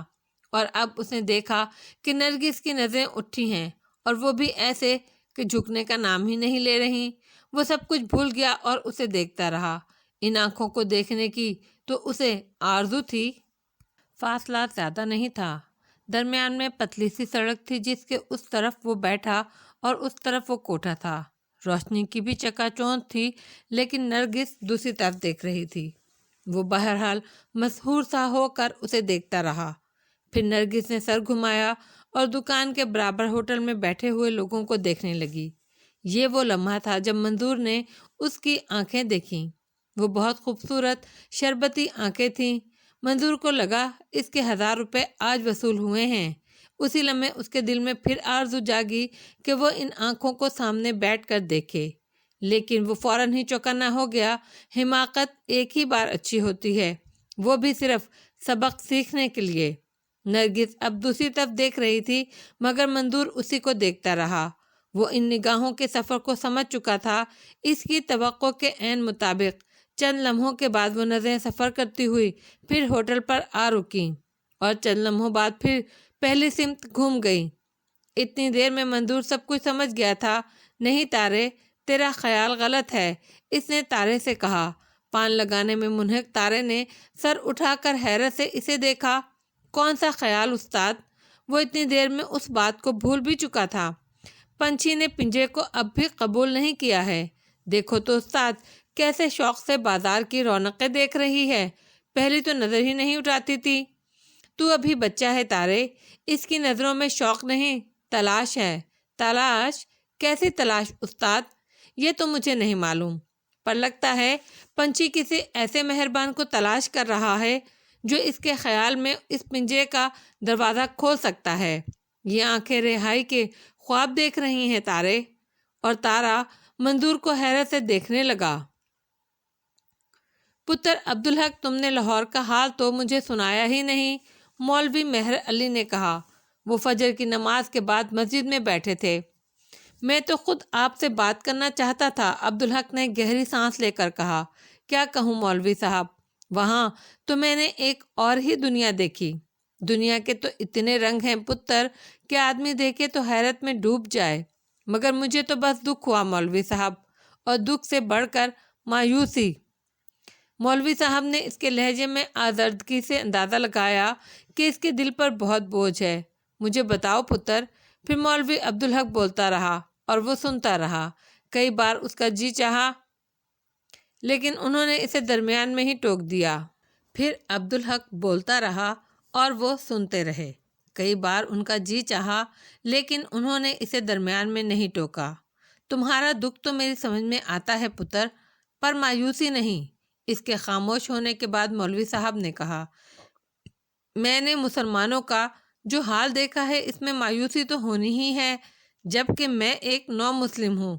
میں برائی اور بھلائی کا فرق سمجھ سکتا ہوں، تو وہ کیوں نہیں سمجھتے جو نسلوں سے ایمان پر ہیں، پیدا ہی مسلمان ہوئے ہیں۔ تم کیا سمجھتے ہو پتر کہ مسلمان ہونا کامیابی کی ضمانت ہے؟ مولوی صاحب کے لہجے میں بڑی مانوس سی مگر ہلکی سی تلخی تھی۔ اور تم کیا سمجھتے ہو مسلمان ہونے سے بشریت ختم ہو جاتی ہے؟ کیا مسلمان کو دنیا سے اور دنیاوی ساز و سامان سے محبت نہیں رہتی؟ کیا ترغیبات اس پر اثر انداز نہیں ہوتی؟ کیا شیطان اسے نہیں بہکاتا، نہیں ورغلاتا؟ میرے پتر، وہ تو شاید سب سے زیادہ محنت ہی مسلمان پر کرتا ہے، مگر مولوی صاحب مسلمان کے پاس تو روشنی ہے، رہنمائی کے لیے قرآن اور سیرت رسول، اسی لیے شیطان سب سے زیادہ محنت اسی پر کرتا ہے، اور وہ بھی ان مسلمانوں پر جو قرآن پڑھتے ہیں اور سمجھ کر عمل کرنے کی کوشش کرتے ہیں، جو سیرت بھی پڑھتے ہیں، اور اکثریت جو قرآن کھول کر بھی نہیں دیکھتی، وہ تو صرف سنے سنائے پر عمل کرتی ہے۔ قرآن پڑھنے والوں کی اقلیت میں بھی اکثریت ان لوگوں کی ہے جو صرف یہ سوچ کر پڑھتے ہیں کہ ان کا پڑھنا باعث برکت ہے۔ وہ سمجھتے بالکل نہیں، بس زیادہ سے زیادہ پڑھنے کی کوشش کرتے ہیں۔ تو پتر، مایوسی کی بات تو اچھی نہیں، مایوس ہوتے نہیں۔ اب یہ سوچو کہ کفر کیوں ہے؟ عبدالحق چند لمحے سوچتا رہا۔ میں نے جو کچھ دیکھا ہے اس سے مایوس نہیں ہونا چاہیے تھا۔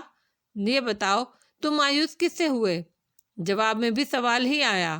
میں اپنے بہت سے مسلمان بھائیوں سے مایوس ہوا، اس نے جواب دیا، اس کا مطلب ہے بہت سے ایسے مسلمان بھی دیکھے جن سے تمہیں تقویت ملی۔ ہاں تو مایوسی بے سبب ہو گئی نا۔ جب تم تک امید ہو مایوسی نہیں ہونی چاہیے۔ عبدالحق کے ذہن میں روشنی ہونے لگی۔ جی ہاں، یہ تو آپ ٹھیک کہہ رہے ہیں۔ بات اتنی سی نہیں ہے پتر عبدالحق۔ نیک بندہ جو ہدایت پر ہر وقت خطرے میں رہتا ہے، شیطان بہت چپکے سے وار کرتا ہے۔ تم نے کہا تم نے بہت سے مسلمانوں کے اعمال دیکھ کر مایوسی محسوس کی۔ اس ایک بات میں خطرے کے کئی پہلو ہیں، ذرا سوچو، غور کرو۔ عبدالحق دیر تک سوچتا رہا، لیکن کئی پہلو تو کجا، اس کی سمجھ میں ایک پہلو بھی نہیں آیا۔ نہیں سمجھے نا؟ اب دیکھو شیطان کیسے حملہ کرتا ہے۔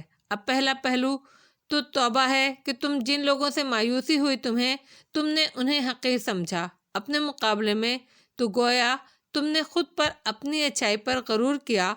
عبدالحق تڑپ گیا۔ میں پوری سچائی سے کہتا ہوں مولوی صاحب، یہ بات نہیں۔ انسان کی سچائی ادھوری ہوتی ہے پتر۔ میں جانتا ہوں تمہاری طبیعت میں غرور نہیں ہے، انکسار ہے۔ تم نے دین کی محبت کی وجہ سے ایسا سوچا۔ اب یہی تو شیطان کی عیاری ہے، وہ بندے کی نیکی کو بھی کمزوری بناتا ہے اور پھر اس پر حملہ کرتا ہے۔ وہ پاک صاف دودھ کے کڑھاؤں میں لیموں کی 2 بوندیں ٹپکا دیتا ہے۔ میں نہیں سمجھا مولوی صاحب۔ تم نے اپنی سچائی کی حد تک کہا کہ تم نے غرور نہیں کیا، لیکن پتر سچ یہ ہے تم اپنے بارے میں کچھ بھی نہیں جانتے۔ آدمی کے وجود میں نہ جانے کتنے تہہ خانے ہوتے ہیں جن سے وہ مرتے دم تک واقف رہتا ہے۔ ان تہہ خانوں سے صرف وہ واقف ہے جس نے ہمیں پیدا کیا، جو کہتا ہے کہ کیا وہی نہ جانے جس نے پیدا کیا؟ اور شیطان نیک مضبوط بندوں میں چھپے انہی تہہ خانوں کو تلاش کرتا ہے۔ تو میری بے خبری کے باوجود کیا اللہ مجھے گرفت کرے گا اس بات پر؟ یہ تو وہ جانے۔ وہ رحیم و کریم ہے، لیکن اہم بات یہ ہے کہ ابھی یہ غرور کا شائبہ ہے۔ لیکن جب تم بار بار ایسا کرو گے تو کھلے غرور میں مبتلا ہو جاؤ گے، عادی ہو جاؤ گے نا ان کے، چپکے چپکے۔ پھر یہ تمہارے لیے قبول ہو جائے گا، تمہاری شخصیت کا حصہ بن جائے گا۔ اسی لیے تو کہا گیا ہے کہ ہر پل چوکنے رہو۔ زندگی تو آپ ہی پلے سرات ہے پتر۔ اپنی ہر سوچ اور ہر عمل پر کڑی نظر رکھو، اسے گہرائی میں سوچو۔ کوئی اچھا ایک دم سے برا نہیں ہوتا۔ رائی کے دانوں جیسی برائیاں ایک ایک دانہ کر کر گرتی ہیں۔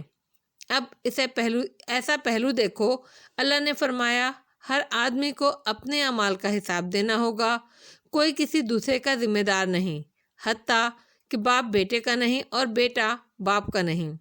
تو تم دوسروں کے گناہوں پر مایوس ہو کر کیا یہ اعلان کر رہے ہو کہ قیامت کے دن تم ان کے جواب دہ اور ذمہ دار ہوگے؟ عبدالحق پر تھرتھری چڑھ گئی۔ تیسرا پہلو یہ، وہ سب کچھ دیکھنے کے بعد کیا تم نے اللہ کا شکر ادا کیا کہ تم ان میں سے ہو سکتے تھے، لیکن اللہ کی رحمت اور ہدایت کی وجہ سے ان میں سے نہیں ہو؟ تمہیں اللہ نے ان اعمال سے بچا لیا۔ آپ ٹھیک کہہ رہے ہیں، بات میری سمجھ میں آ گئی، لیکن یہ سب کچھ دیکھ کر مایوسی تو ہوگی نا مولوی صاحب؟ پھر وہی مایوسی؟ ارے پتر، مایوسی تو کفر ہے۔ کیسے مولوی صاحب؟ میری سمجھ میں تو نہیں آتی یہ بات۔ مولوی صاحب نے ایک گہرا سانس لیا۔ دیکھو پتر، امید اور مایوسی ایک دوسرے کی ضد ہیں۔ جب تک امید ہے مایوسی نہیں ہوگی، اور امید تو بندے کو صرف اللہ سے رکھنی ہوتی ہے نا؟ تو یہ امید دائمی ہے۔ امید ہے تو مایوسی کا سوال نہیں، اور مایوس ہوئے تو گویا امید چھوڑ دی۔ اب امید چھوڑ دی تو گویا اللہ کی رحمت کے منکر ہو گئے، تو یہ ہو گیا نا کفر۔ اب تم مایوس ہوئے تو تم نے یہ سمجھ لیا کہ ان لوگوں میں سے کوئی کبھی راہ راست پر نہیں آئے گا، توبہ نہیں کرے گا، جس کے دروازے نزا کے وقت تک کھلے ہوتے ہیں۔ اللہ کسی بھی لمحے کسی کو ہدایت دے دے، اسے توبہ پسند ہے۔ وہ توبہ قبول کر لے تو بندے کی ساری عمر کے گناہ دھل جاتے ہیں، وہ بچوں کی طرح معصوم ہو جاتا ہے۔ اسی لیے تو کافر کو کافر نہیں کہنا چاہیے۔ کون جانے کہ اللہ کی رحمت سے اس کا خاتمہ ایمان پر ہو۔ آدمی خود سے بھی تو مایوس ہو سکتا ہے مولوی صاحب۔ پھر وہی بات، خود سے مایوس ہونے کا مطلب ہے اس نے امید بھی خود سے رکھی تھی۔ اب غور کرو، یہ شرک ہے۔ ارے بھائی، امید اچھائی بھلائی ہی کی تو ہوتی ہے، اور اچھائی بھلائی اللہ کی طرف سے ہے۔ تم خود سے تو اچھے نہیں ہو گئے نا، اللہ نے اچھا بنایا ہے تمہیں۔ یاد رکھو، کسی بھی معاملے میں مایوسی کا آغاز ہوتے ہی دل کی گہرائیوں سے اللہ کو اصلاح کے لیے پکارو، مایوسی ختم ہو جائے گی۔ یہ تو حضور پاک کی سنت ہے۔ آپ صلی اللہ علیہ وسلم سے زیادہ تو کسی کو انسانوں کی فلاح کی فکر نہیں ہوئی۔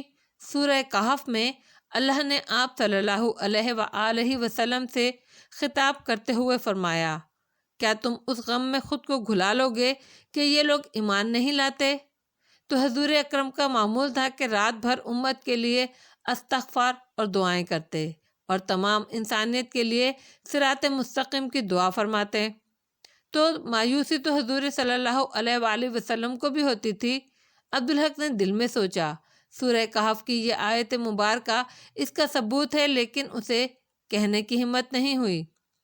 آپ صلی اللہ علیہ وآلہ وسلم بدترین اذیت پر بھی کبھی نہیں روئے، لیکن انسانوں کے جہنم میں جلنے کا خیال فرماتے تو گھنٹوں آنکھوں سے آنسوؤں کی جھڑی لگی رہتی۔ بلا تخصیص پوری انسانیت کے لیے ایسی درد مندی کسی کے حصے میں نہیں آئی، لیکن اللہ نے آپ صلی اللہ علیہ وآلہ وسلم کو بتا دیا کہ تمام انسان ایمان نہیں لائیں گے۔ سورۃ التکویر میں اللہ نے فرمایا کہ قرآن کل کائنات کے لیے نصیحت ہے، تم میں سے جو چاہے ایمان لے آئے، لیکن آگے خود ہی فرمایا کہ تم نہیں لا سکتے۔ اللہ یہ کہ اللہ چاہے، یہی مضمون سورہ مدثر میں بھی ہے، لیکن سورہ عصر میں عام لوگوں کو بھی، ہاں مگر پہلے پیغمبروں کے لیے رہنما آیات ذہن میں رکھو، جن سے کہا گیا کہ ان کی ذمہ داری صرف پیغام پہنچانے کی ہے، اور پھر یہ بھی فرمایا اور ہدایت تو اللہ کی طرف سے ہے۔ پھر پتر عبدالحق سورہ عصر کو دیکھو، ترتیب تو دیکھو، خسارے سے محفوظ زدہ ہوں گے جو ایمان لائے، نیک اعمال اور پھر نصیحت کریں۔ اللہ حضور اکرم صلی اللہ علیہ وآلہ وسلم تو کتاب اللہ پر عامل تھے، آپ تو مشرع تھے۔ عام لوگوں کو پہلے ایمان سے اور پھر عمل سے گزرنا ہے۔ صرف قرآن پڑھنے سے بات نہیں بنتی، پڑھو، سمجھو اور عمل کرو، پھر نصیحت کرو، ورنہ اللہ نے تو خود قرآن کے بارے میں فرمایا ہے، اس سے بہتوں کو ہدایت ملتی ہے اور بہت سے اس سے الٹا گمراہ ہوتے ہیں۔ عبدالحق کو بڑی شدت سے بے بسی کا احساس ہو رہا تھا۔ تو ہدایت کن لوگوں کو ملتی ہے؟ اس نے پوچھا۔ جن کے لیے قادر مطلق کی مرضی ہو، لیکن اس نے اشارہ دے دیا کہ ہدایات وہی پاتے ہیں جو رجوع کرنے والے ہیں۔ تو ذرا اس بات کو بھی سمجھا دیجئے۔ یہ اللہ کی بہت بڑی رحمت ہے، آدمی کیسی ہی برائی میں مبتلا ہو، اللہ سے رجوع کرتا رہے، یعنی اس سے دعا کرے، بھلائی مانگے، برائی سے بچے، نجات مانگے، ہر ضرورت کے لیے اسی کے سامنے ہاتھ پھیلائے، تو وہ جب چاہے گا اسے اپنی رحمت سے سیدھے راستے پر لے آئے گا۔ لیکن ذرا سوچو، اس کے لیے بھی بنیادی خوبی تو ایمان پر ہونا ہے۔ اللہ سے رجوع وہی کرے گا نا جس کی ذات اور صفات پر کامل ایمان رکھتا ہو۔ تو پتر جب بھی پریشان ہو، کسی معاملے میں مایوسی کی نوبت آئے، کوئی ضرورت ستائے، کسی خرابی میں پڑو، تو اللہ سے رجوع کرو، وہ سمیع و بصیر ہے، علیم و خبیر ہے۔ اور ہاں، قرآن پڑھو تو اس سے ہدایت طلب کرو اور گمراہی سے اس کی پناہ چاہو۔ عبدالحق تو عجز کا بندہ تھا۔ مولوی صاحب کے منہ سے یہ سننا کہ وہ غرور میں مبتلا ہوا، اسے اچھا نہیں لگا۔ وہ تو خود کو عام لوگوں سے بھی کمتر سمجھتا تھا، اس لیے کہ وہ ٹھاکر پرتاپ سنگھ کا بیٹا تھا اور اپنے ماں باپ کے لیے مغفرت کی دعا بھی نہیں کر سکتا تھا، جبکہ دوسرے جدی پشتی مسلمان تھے۔ یہ ایک طرح کا شدید احساس کمتری اور احساس محرومی اس کے اندر موجود تھا، مگر مولوی صاحب کی یہ بات اس کے دل کو لگی کہ آدمی کو ہر پل اپنی تبدیلیوں سے اور شیطان کی کاروائیوں سے چوکنا رہنا چاہیے۔ اس کی روشنی میں اس نے سوچا، عین ممکن ہے اس احساس کمتری اور محرومی کے تحت وہ دوسروں کو برائیوں میں مبتلا دیکھ کر بظاہر کرتا ہو، لیکن اندر ہی اندر خوش ہوتا ہو، سوچتا ہو کہ وہ ان سے بہتر ہے جو ایمان پر پیدا ہوئے۔ ویسے وہ ان دنوں باطنی طور پر شدید جھنجھلاہٹ کا شکار تھا۔ اس کی وجہ یہ تھی کہ نور بانو کا تصور ہر وقت اس کے ذہن پر چھایا رہتا تھا۔ اس کے نتیجے میں نماز میں حضوری سے بھی محروم ہو گیا اور قرآن پڑھنے میں بھی وہ بات نہیں رہی تھی۔ اگرچہ نور بانو کا تصور اسے بہت خوشی دیتا تھا، لیکن یہ احساس بھی رہتا تھا کہ کوئی بہت قیمتی چیز اس سے چھن رہی ہے۔ پھر اس دن ڈاکٹر اس سے زرینہ کے لیے اپنے بیٹے کا اکبر کا رشتہ مانگنے کے لیے آیا۔ ہمارے لیے تو یہ اعزاز ہے ڈاکٹر صاحب، اس نے بڑے خلوص سے کہا، لیکن مجھے اس سلسلے میں اماں سے بات کرنی ہوگی اور پھر زرینہ کی مرضی بھی معلوم کرنی ہوگی۔ آپ برا نہ منائیے گا، میں آپ کو چند روز بعد جواب دے سکوں گا۔ ارے نہیں بیٹا، اس میں برا ماننے کی کیا بات ہے؟ دیکھو، ہم جو مانگ رہے ہیں وہ ہمارا حق تو نہیں ہے؟ ہمیں مل جائے تو تمہارا ہم پر احسان۔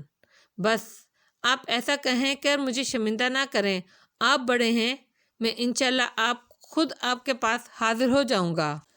تو اب اسے زرینہ سے اس سلسلے میں پوچھنا تھا۔ دن بھر وہ سوچتا رہا اس سے کیسے بات کرے، کیا کرے۔ یہ معاملہ وہ اماں پر نہیں چھوڑ سکتا تھا۔ وہ نہیں چاہتا تھا زرینہ کا ماضی کسی کے علم میں آئے، لیکن اب سمجھ میں آ رہا تھا یہ کام آسان نہیں ہے۔ رات کا کھانا اس کے لیے بڑی راحت بن گیا تھا۔ وہ کھانا کم کھاتا اور نور بانو کو زیادہ دیکھتا، اور جب بھی وہ اسے دیکھتا وہ اسے اپنی ہی طرف متوجہ پاتا، اور وہ نظریں ملنے کے بعد بھی نظریں نہیں جھکاتی تھی۔ یہ بات بھی اسے اچھی لگتی تھی۔ کبھی کبھی اسے ڈر لگتا کہ یہ تبدیلی جو بالکل اچانک اور بہت تیزی سے آئی ہے کہیں بری تو نہیں۔ اس کا جی چاہتا ہر وقت نور بانو کو دیکھتا رہے۔ ویسے تو وہ تمام وقت ہی تصور میں اس کی نگاہوں کے سامنے رہتی تھی، لیکن حقیقت میں روبرو دیکھنے کی بات ہی اور تھی۔ اس لطف کا تو کوئی نیم و بدل تھا ہی نہیں۔ یہی وجہ تھی کہ وہ دن بھر کوشش کرتا رہتا کہ نور بانو سے سامنا ہو جائے، اور ایسا ہوتا بھی رہتا تھا۔ دیکھنے کا وہ لطف عجیب تھا۔ اس کے رگوں پے میں سنسنی دوڑنے لگتی، ایک عجیب سا ہیجان اس پر طاری ہو جاتا، اور وہ لطف اپنی جگہ، لیکن وہ نگاہوں سے دور ہوتی تو فوراً ہی اسے کسی کمی، کسی تشنگی کا احساس ستانے لگتا، اور وہ کمی، وہ تشنگی اس کی سمجھ میں نہیں آتی تھی۔ سمجھ میں نہ آنے والی باتوں سے اسے الجھن ہوتی تھی، مگر وہ یہ بات کسی سے پوچھ نہیں سکتا تھا، مولوی صاحب سے بھی نہیں۔ اس رات کھانے کے بعد سب لوگ چلے گئے اور وہ معمول کے مطابق اماں کے پاس بیٹھا رہا۔ سنا ہے ڈاکٹر صاحب آئے تھے تیرے پاس، زرینہ کے رشتے ہی کے لیے آئے ہوں گے نا؟ جی اماں، تو نے کیا کہا؟ سن پتر، ایسے رشتے قسمت سے ملتے ہیں۔ پھر بھی اماں، زندگی تو اسے ہی گزارنی ہے، عبدالحق نے کہا، اور وہ اماں کو اصل بات تو نہیں بتا سکتا تھا۔ تو پھر دیر نہ کر، بات کر لے اس سے۔ جی اماں، آج ہی کروں گا۔ اپنے کمرے کی طرف جاتے ہوئے وہ ایک لمحے کو نور بانو کے دروازے پر رکا۔ زرینہ، اس نے پکارا، سو تو نہیں گئی تم؟ اندر سے زرینہ لبکی، نہیں بھائی، ذرا میرے کمرے میں آؤ، کچھ بات کرنی ہے۔ یہ کہہ کر وہ آگے بڑھ گیا۔ زرینہ کمرے میں گئی اور اپنی چادر اٹھائی۔ نہ جانے کیا بات ہے، وہ بڑبڑائی، لہجے میں تشویش تھی۔ نور بانو نے سر اٹھا کر دیکھا۔ تو پریشان کیوں ہو رہی ہے؟ بڑی بے رخی سے بات کی ہے بھائی نے، مجھے ڈر لگ رہا ہے۔ نور بانو مسکرائی، بے رخی نہیں، وہ گھبرائے ہوئے ہوں گے، ایسی باتوں کا تجربہ کہاں ہے انہیں؟ کیسی باتیں؟ ارے پگلی، آج ڈاکٹر صاحب آئے تھے تمہارے رشتے کے لیے۔ یہ سنتے ہی زرینہ کا رنگ فق ہو گیا۔ ارے یہ کیا؟ نور بانو اٹھ بیٹھی، تم تو پیلی پڑ گئی ایک دم۔ کچھ نہیں، مجھے ڈرنے کی عادت ہو گئی ہے، زرینہ نے کہا اور چادر لپیٹ کر کمرے سے نکل گئی۔ آؤ زرینہ، یہاں بیٹھو، عبدالحق نے مسحری سے اٹھتے ہوئے کہا۔ زرینہ وہیں بیٹھ گئی جہاں پہلے وہ بیٹھا تھا۔ عبدالحق اپنے لیے کرسی لایا اور اس کے سامنے بیٹھ گیا۔ جی بھائی، کیا بات ہے؟ زرینہ نے دھیمی آواز میں پوچھا۔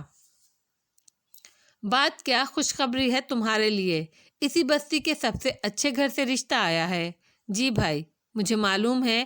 عبدالحق نے چونک کر غور سے اسے دیکھا۔ کیا بات ہے، تمہیں پسند نہیں یہ رشتہ؟ یہ بات نہیں بھائی، لیکن میں کس قابل ہوں یہ بات تو آپ بھی جانتے ہیں، زرینہ نے کہا۔ پھر بولی، میں تو شادی کرنا نہیں چاہتی بھائی۔ یہ تو بڑی ہی احمقانہ بات ہے۔ تم جو کچھ بھی تھی اب میری بہن ہو، اور ہر بھائی اپنی بہن کی شادی کرنا چاہتا ہے۔ آپ ٹھیک کہہ رہے ہیں بھائی، مگر مجھے ڈر لگتا ہے شادی سے۔ ارے بے وقوف، وہ اچھے لوگ ہیں۔ اس بات سے تو اور زیادہ ڈرتی ہوں میں ان کے قابل ہوں ہی نہیں۔ فضول بات، تم مظلوم ہو، گناہ گار نہیں۔ یہ آپ سوچتے ہیں، ضروری نہیں دوسرے بھی اسی انداز میں سوچیں۔ مگر میری بہن، تم ساری زندگی یوں ہی تو نہیں گزار سکتی۔ عبدالحق نے بڑی شفقت سے کہا۔ زرینہ نے ایک گہری سانس لی۔ دیکھیں بھائی، مجھے آپ سے ایسی بات نہیں کرنی چاہیے، لیکن مجبوری ہے، اس نے معذرت خانہ لہجے میں کہا۔ یہ جو شادی نہیں کرنا چاہتی، اس کی کئی وجوہات ہیں اور ہر وجہ اہم ہے، اسے نظر انداز نہیں کیا جا سکتا۔ اچھا مجھے بتاؤ، میں کوئی حل نکال لوں گا، عبدالحق نے پر اعتماد لہجے میں کہا۔ پہلی بات تو یہ کہ میری حقیقت جاننے کے بعد کوئی گیا گزرا گھرانہ بھی مجھے قبول نہیں کرے گا، تو ہم انہیں بتائیں گے ہی نہیں۔ مطلب یہ کہ ہم انہیں دھوکہ دیں گے؟ عبدالحق سناٹے میں آ گیا۔ اس پہلو سے تو اس نے سوچا ہی نہیں تھا۔ اب دوسری اور اس سے زیادہ اہم وجہ سن لیجئے۔ میں آپ کے لیے تکلیف، آزار اور ذلت کا سبب نہیں بننا چاہتی۔ آپ وہ ہیں جو مجھے گناہوں کی دلدل سے نکال کر عزت کی روشنی میں لائے۔ مجھ جیسی لڑکی کو آپ نے بہن کا درجہ دیا۔ میں آپ کے لیے ذلت کا باعث نہیں بننا چاہتی۔ عبدالحق نے غور سے اسے دیکھا۔ اس کی آنکھیں ڈبڈبا رہی تھیں، چہرہ چٹک رہا تھا، لیکن بات عبدالحق کی سمجھ میں نہیں آئی تھی۔ میں نہیں سمجھتا کہ تمہاری شادی میرے لیے باعث ذلت ہو سکتی ہے۔ بھئی میری تو عزت ہے اس میں، اور خوشی بھی۔ زرینہ نے رخسار پر ڈھلک آنے والے آنسو پونچھ ڈالے۔ فرض کیجئے ہم ان لوگوں کو یہ بات نہیں بتاتے، انہیں دھوکے میں رکھتے ہیں۔ یہ سوچیں میں تو بازار میں روز نیلام ہوتی تھی۔ یہ کہہ کر وہ باقاعدہ رونے لگی۔ وہاں کوٹھے پر ہزاروں گزرنے والوں نے مجھے دیکھا ہوگا اور سینکڑوں نے۔ اس کی نظریں جھک گئیں۔ اس سے بات پوری نہیں کی گئی۔ اب ان میں سے کوئی شادی کے بعد مجھے دیکھے اور پہچان لے، میری سسرال والوں کو بتا دے، تو کیا وہ مجھے اپنے گھر میں رکھیں گے؟ ہرگز نہیں۔ اور اب تو میں عزت سے آپ کے گھر میں رہ رہی ہوں نا، اس وقت رسوائی کے ساتھ آپ کے گھر واپس آؤں گی تو آپ کی ذلت اور رسوائی ہوگی نا، اور یہ میں نہیں چاہتی اور ہونے بھی نہیں دوں گی۔ میں آپ کے پاس آؤں گی ہی نہیں، تو پھر میں کہاں بھٹکوں گی؟ کوئی ظالم مجھے پھر اسی جہنم میں پہنچا دے گا۔ نہیں بھائی، میں شادی کیسے کر سکتی ہوں؟ مجھے اس کی پرواہ نہیں، عبدالحق نے مضبوط لہجے میں کہا۔ تم پھر بھی میری عزت ہی رہو گی اور میں تمہیں پھولوں ہی کی طرح رکھوں گا میری بہن۔ یہ تو آپ کی بڑائی ہے بھائی۔ تم مجھے یہ بتاؤ، میں انہیں کیا جواب دوں؟ انکار کر دیں؟ رشتے تو پھر بھی آتے رہیں گے۔ میں انکار کرتا رہوں گا تو اس پر باتیں نہیں بنیں گی کیا؟ کاش میں مر جاتی، زرینہ نے کہا اور دونوں ہاتھوں سے منہ چھپا کر رونے لگی۔ یہ تو ناشکرا پن ہے۔ تو آپ کیا چاہتے ہیں بھائی؟ میں ڈاکٹر صاحب کو انکار نہیں کرنا چاہتا، اور اب میں اپنی خاطر نہیں، آپ کی خاطر چاہتی ہوں کہ آپ انکار کر دیں۔ تم سمجھ رہی ہو یہ مسئلے کا حل نہیں، رشتے تو آتے رہیں گے، عبدالحق نے کہا، اور پھر اچانک زرینہ کی بات اس کی سمجھ میں آئی اور اس کی الجھن اور بڑھ گئی۔ یہ بتاؤ، میں اپنی خاطر کیوں انکار کروں؟ میں کوئی مجبور ہوں؟ آپ ان شریف لوگوں کو دھوکہ دے سکیں گے؟ زرینہ نے چپتے ہوئے لہجے میں پوچھا۔ عبدالحق سن ہو کر رہ گیا۔ یہ تو واقعی بہت بری بات تھی۔ وہ یہ کیسے گوارا کر سکتا تھا؟ ایک یہ وجہ بھی ہے کہ میں شادی نہیں کرنا چاہتی۔ عبدالحق کو اچانک طرارا آ گیا۔ تو میں انہیں حقیقت بتا دوں گا۔ یہ میں نہیں چاہتی۔ کیوں؟ میں محسوس کر سکتی ہوں کہ ایسا سچ بولنا ایک بھائی کے لیے کتنا اذیت ناک ہوگا۔ آپ نے مجھے عزت دی، رشتے دیے، گھر دیا، میں آپ کو تکلیف دوں، بلکہ ذلت؟ یہ ذلت کیسے دے سکتی ہوں؟ مجھے کوئی پرواہ نہیں، زیادہ سے زیادہ وہ انکار کر دیں گے نا۔ نہیں بھائی، بات ان کے گھر سے نکل کر گاؤں میں بھی پھیل سکتی ہے۔ اس میں تو آپ کی بہت رسوائی ہوگی۔ عبدالحق نے سوچا، مسئلہ واقعی بہت پیچیدہ ہے، لیکن چند لمحے سوچنے کے بعد اسے اس خیال سے تقویت ہوئی کہ ڈاکٹر وسطی ایسے آدمی نہیں، ان پر اعتماد کیا جا سکتا ہے۔ اس نے کہا، یہ سب تم مجھ پر چھوڑ دو۔ یہ بتاؤ، اگر سب کچھ جاننے کے بعد بھی وہ یہ رشتہ چاہیں تو تمہیں کوئی اعتراض تو نہیں ہے؟ نہیں بھائی، لیکن میں نے کہا نا، تم سب مجھ پر چھوڑ دو۔ ٹھیک ہے بھائی، بس اللہ آپ کے سامنے مجھے شرمندہ نہ کرائے، آپ کی عزت پر آنچ نہ آئے۔ تم بے فکر ہو جاؤ، اللہ سب ٹھیک کر دے گا۔ تو میں جاؤں بھائی؟ ہاں، اور پریشان نہیں ہونا۔ اپنے کمرے میں پہنچ کر زرینہ کو ایک چھوٹی سی خوشی ملی۔ نوربانو سو چکی تھی، وہ اس کے سوال و جواب سے بچ گئی۔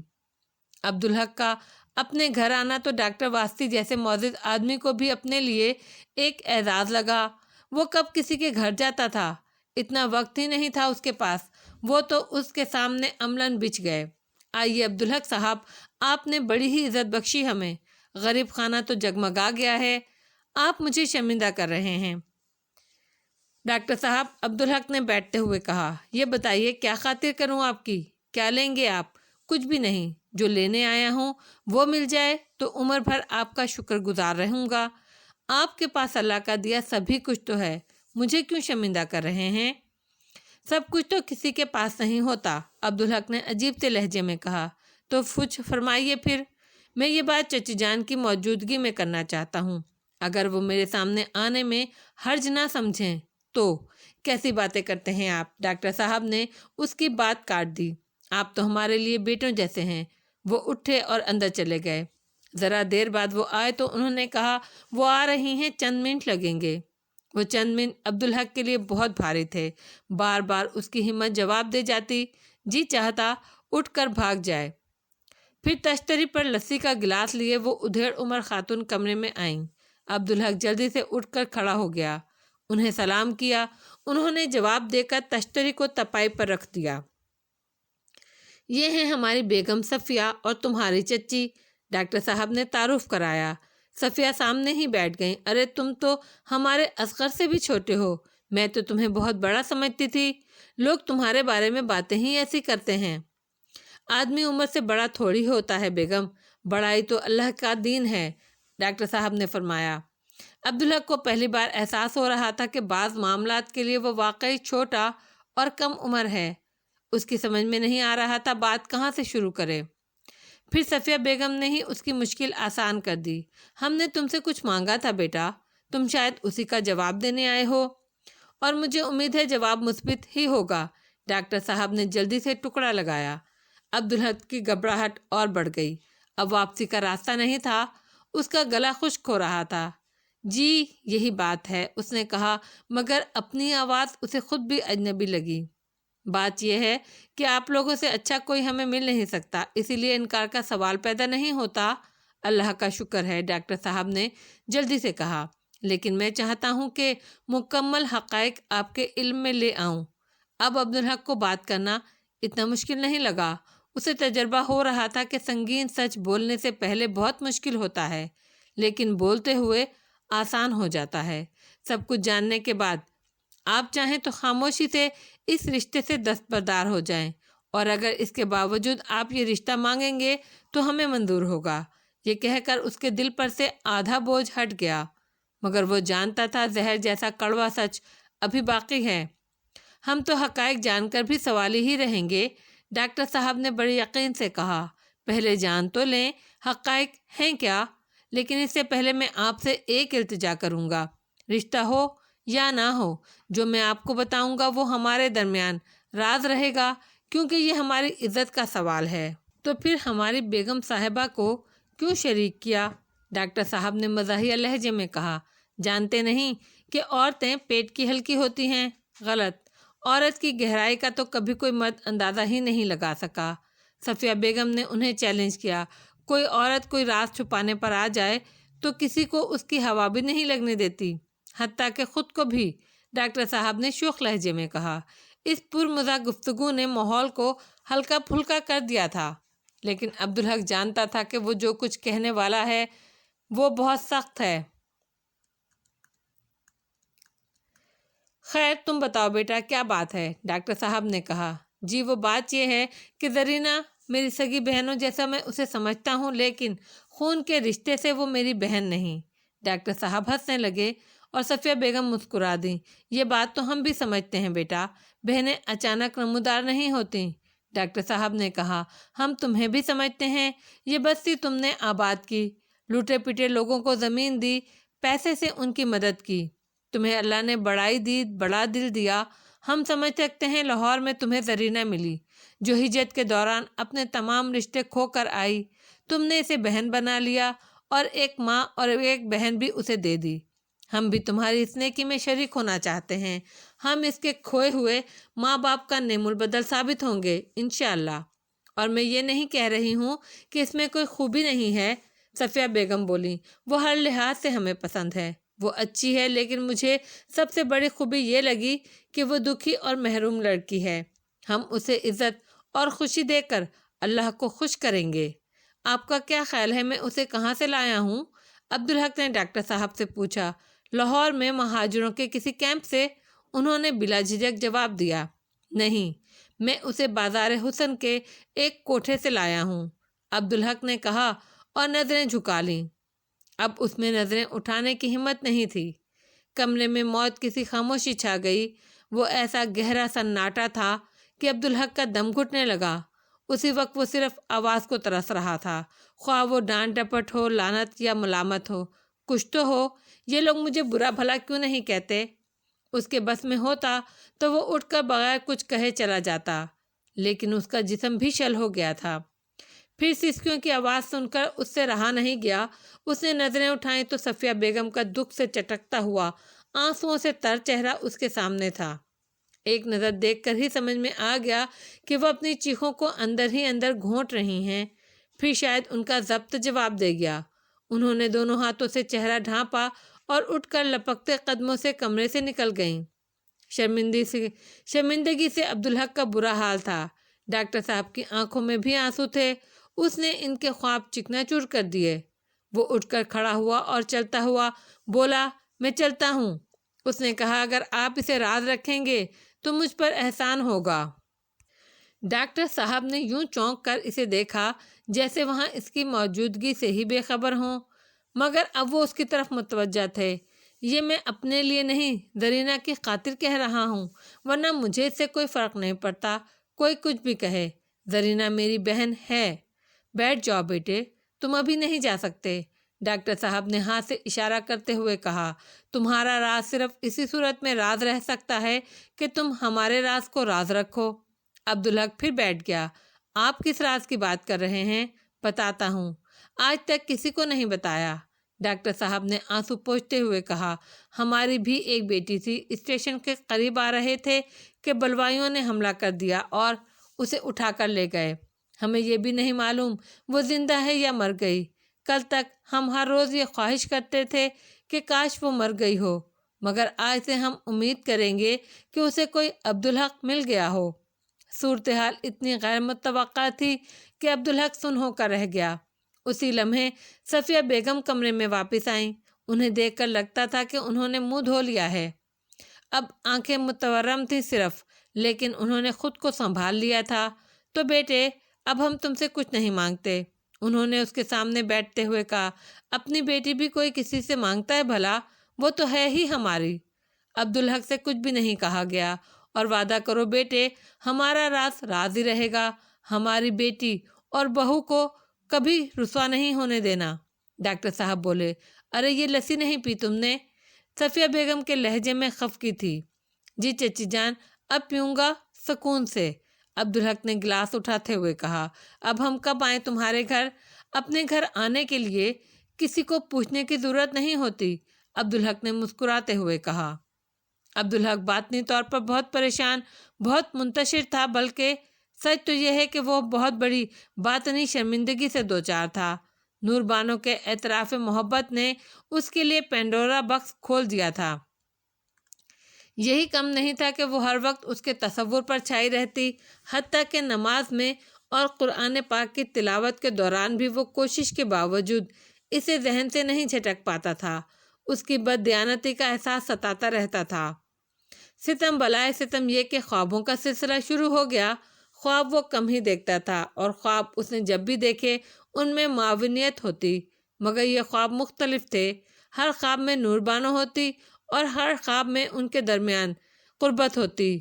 یہ قربت کا عملی حوالہ اس کے پاس بس ایک ہی تھا، ریٹا پارسن کے ساتھ وہ رات جس میں ریٹا نے اسے شراب دھوکے سے پلا دی تھی۔